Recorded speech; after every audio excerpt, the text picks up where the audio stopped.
Polyurethane. Polyurethane is great. Polyurethane, you can get it in either a spray can, aerosol spray can, or you can get it in a regular quart or gallon size. That's a little bit under a quart, but you know what I'm talking about. It's very cheap. It's very affordable. I won't say cheap, but it's affordable and readily available. You can get it at Walmart, Lowe's, Home Depot, anywhere. I'm sure dollar stores sell it. I would use polyurethane for anything that's going to be water resistant. You don't want to spend a lot of money on, and something, if you're a DIYer, you're going to make some wood projects or something you need to clear coat every now and then, polyurethane is the way to go. They make outdoor polyurethane as well. Most of the stuff that I have is for indoor use only. It'll say on the back.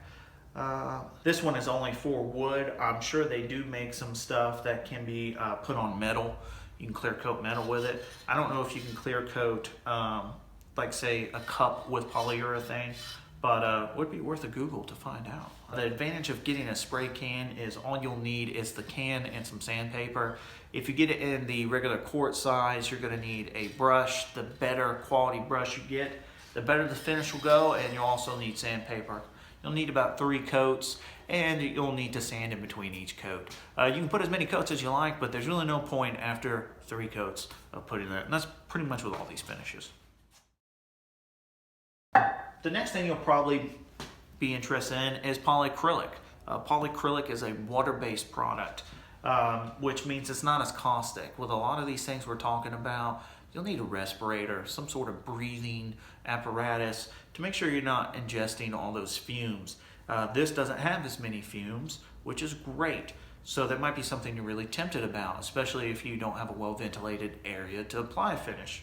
The problem with polycrylic though is since it's water-based, it's not water resistant, which means you can't do coasters or a tabletop, a nightstand if you're a water bottle addict, for example. You'd want to be doing like a dresser, a small box, a picture frame, things like that. Anything that's not going to come in contact with water. Pros of doing polycrylic. Again, it's water-based, so no caustic fumes. You apply it the same way as polyurethane with a brush, sand in between coats. Great part is that it dries in 2 hours. Polyurethane dries in about 4 to 6, all the way up to 12, depending on how cold it is. This 2 hours, you're done. You can do 3 coats of polycrylic in the same amount of time it takes you to do 1 coat of polyurethane. Twice the price almost though, about 16 bucks versus 10 bucks for the polyurethane. Armor Seal is great. This is by a company called General Finishes. General Finishes makes a bunch of high-end paints, finishes. I highly suggest you go on their website and they'll actually tell you not only what you can use each finish for, but how to apply it. There's some really cool ways of doing it, and they've got all the instructions. Armor Seal, there's something about it. It has higher quality resins than polyurethane. Polyurethane can yellow and look plasticky. I don't know if I've said that already or not. Polycrylic dries clear. This gives an ambering effect to it, and it just makes things look nice. I couldn't quite explain it. It's like the difference between your kid doing your makeup, I guess, and then you going to an actual professional. I don't wear makeup, but if I did, I wouldn't want my kid doing it. So I use this on all of the furniture I personally make. And that's mainly because I'm usually really pretty wood, like walnut, maple, hickory, exotic species. It even looks good on ash and cedar and things like that. This is my favorite. Apply it the same way, 3 coats, sand between coats, you're done. You can even use this on countertops and other things to be water resistant. So it is an oil-based product. Now this is quick cure epoxy. I don't use this to clear coat anything, but what I do use it for is this particular epoxy is filling in voids and gaps. So I do live edge furniture. Sometimes I'll have a live edge slab as a top, and it'll have little voids and defects in it. Or let's say I get wood from the sawmill, there's a big check in it, or the ends of it are checked. I'll use this to fill that in and add some structure to it. But you can also get some of this, it's called liquid glass. I think it's by the same company. This is by System 3, got it from Woodcraft. But you can use Total Boat Epoxy, you can use West Systems, Eco Epoxy, things like that. They're going to give you a crystal clear glass-like finish. Stone coat countertops, they have a really cool product as well. If you're looking for a thick coat, crystal clear, glass-looking finish, then epoxy is what you want to go with. It's messy. It is probably the most expensive product that you can buy for finishing. You'll need a lot of it, and you also need some special tools like a blowtorch or a heat gun. You also need something to mix the product up with. So I try to avoid it as much as I can, mainly just because of the cost. I mean, buying a couple of gallons of it could be a couple $100. So it's a big difference between a $16 can and a $10 paintbrush, and I feel like I'm, royalty if I use that. Shellac is great. Shellac's best property to me is got to be the drying time. This stuff dries in like 30 minutes, if that. If you cut it with denatured alcohol, you can get in a big jug like this. It can almost dry as soon as you're done wiping it on. So I suggest you let it dry for 15, 20 minutes if you're gonna cut it with denatured alcohol. Probably 30 before you sand it, but it dries extremely quick. You can do whole pieces of furniture in a couple hours versus a couple of days with some of these other products. It also looks a lot better than polyurethane. You can get it in a clear and you can also get it in an amber. However you spray it on is how it's gonna look. It does have some good damage resistance against scuffs and nicks and dents and things like that, but it's not as water resistant as polyurethane or Armor Seal. Shellac is made from the shells of the lac beetle. Go figure. So they actually harvest up these lac beetles, and I think some stuff they leave on some twigs, they melt it down, and voila, it turns into shellac. So it is a somewhat natural product. There are chemicals in it, and if you cut it with denatured alcohol, it's pretty caustic, so you'll need some respirator gear or a breathing mask.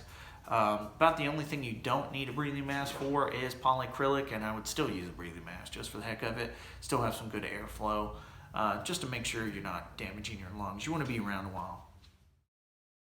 Boiled linseed oil is great. You can use it for a couple of things. It says here is a classic wood finish and natural protectant that is produced from the seed of the flax plant and produced so that it will dry faster than raw linseed oil. Boiled linseed oil product seals unfinished wood surfaces and produces a beautiful hand-rubbed finish on fine woods and antiques.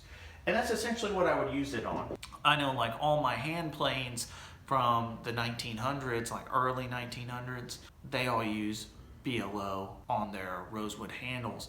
It gave a nice natural feel. And that's the big thing I want to say with this is all these products we've talked about so far sit on the surface. An oil product will penetrate into the wood and give you a better finish than a water-based product like polycrylic, but it still sits on the surface. So essentially, when you put something on top of your project, it's going to touch the finish before it touches your actual project. With boiled linseed oil, to the best of my understanding, it's actually going to be inside of the wood.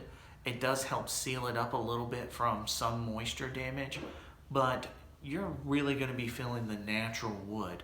It does make walnut look very pretty, especially dark woods, but it's nowhere near as durable, and I find you do have to apply it every so often because it just doesn't stay. But the great part about it is its application. You just need a towel, you rub it in and wipe off the excess.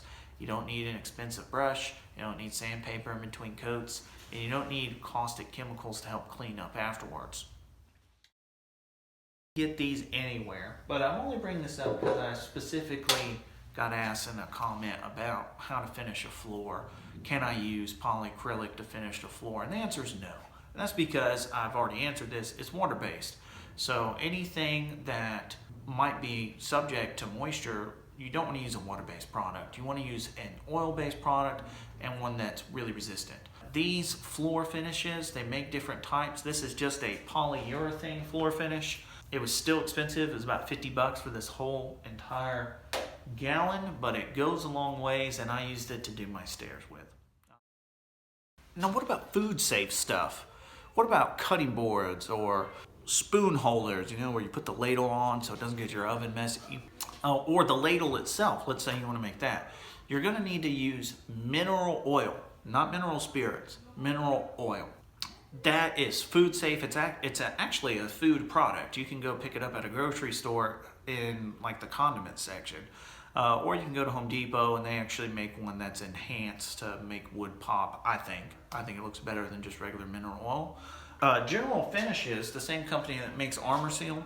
Armor Seal also makes paints and other things. They make something called salad bowl finish or bowl finish, and it looks great. So let's say you did make a big fruit bowl or a serving tray, or let's say you're a bowl turner. General Finishes bowl finish is phenomenal and looks way better than mineral oil. And I do believe it lasts longer. Mineral oil, I have a bunch of it, but I left it in my kitchen. I leave it there because I coat all my cutting boards and wooden utensils often with it, about once a week. So that's how often you'll have to apply it. It's not going to be the same durability as any of these other finishes because you're constantly washing it, cleaning it, and cooking with it. So that's that. One of the last things I want to talk about, if not the last thing, is finishing paste wax or any type of paste wax. This stuff is really cool. You can hand rub it on. It's really simple to apply. It is also harmful though. You will still need to wear a respirator, but you literally just rub this on, buff it out after it dries for 10 or 15 minutes. You can use a buffer or you can just hand buff it out. You can put this over an existing finish. So if you put polyurethane over a stool, for example, a lot of people like putting this paste wax on top of it. It gives it a really nice slick feel, adds a nice sheen to it. You can apply it to raw wood as well, but you don't want to put it on something that's going to need a protective layer. So putting it on crown molding, trim, an interior door, things like that, that'd be the way to go. Or if you have, let's say, a kid's toy or something like that, and you want to have a hand rubbed finish to it, this would be the way to go. Obviously, you wouldn't want to put it on a kid's toy if they're going to chew on it, but if they're just going to be playing with it, if they're older, that'd be the way to go. And I think that's it. There's other finishes out there. Really, the big thing is that if you're going to do anything that needs a hard protective finish and water resistant, you're going to want to go with an oil-based product. So polyurethane, Armor Seal, something like that. If you're going to have something that's going to be in contact with water, sometimes you can still go with an oil-based finish, or you could go with shellac, something like a dresser or something like that.